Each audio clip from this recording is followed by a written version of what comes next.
So it's past midnight. I'm standing on the shore of the Rio Grande. The water is right behind me. Clown alert! Texas Republican Senator Ted Cancun Cruz. I'm down on the Texas border, along with 18 senators. We made the trip to see the crisis that is playing out.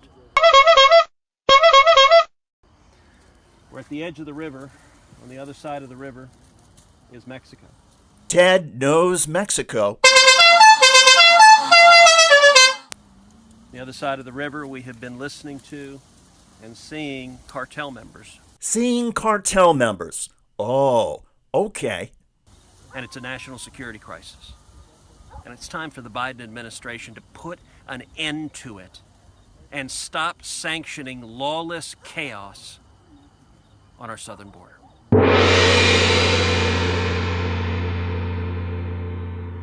Yes, that was a gong. Sorry, I couldn't resist. But let's start with something positive. Ted, nice lighting. And I hear you did that in one take. Impressive. Hello, everybody. I'm David Shuster, and thanks for watching.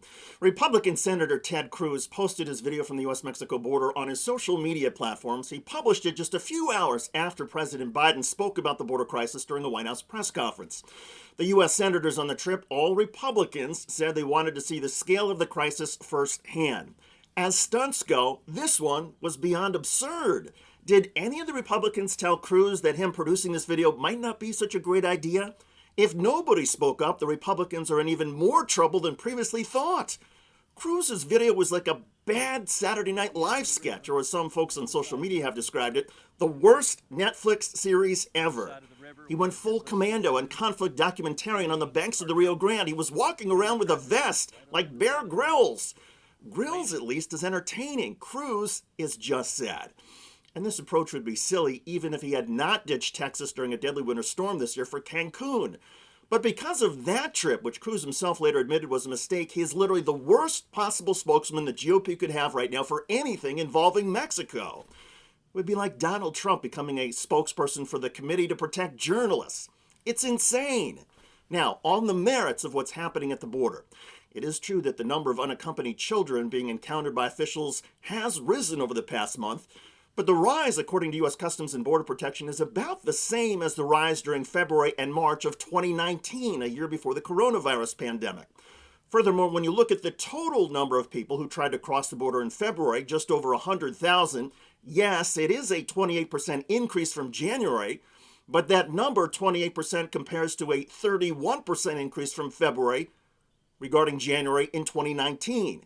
In other words, this is almost always a time of year when border crossing attempts go up. And when President Biden spoke about the border crossings, he was absolutely correct. It happens every single solitary year. There is a significant increase in the number of people coming to the border in the winter months of January, February, March. None of this means we should ignore what's happening along the border. The number of unaccompanied children is heartbreaking no matter what the number is. We should be debating the best ways and policies to help these children. A debate over whether the word crisis applies misses the point. Still, clownish Senate photo ops along the border don't help. And Ted Cruz, maybe you should lay low for a while. Just saying.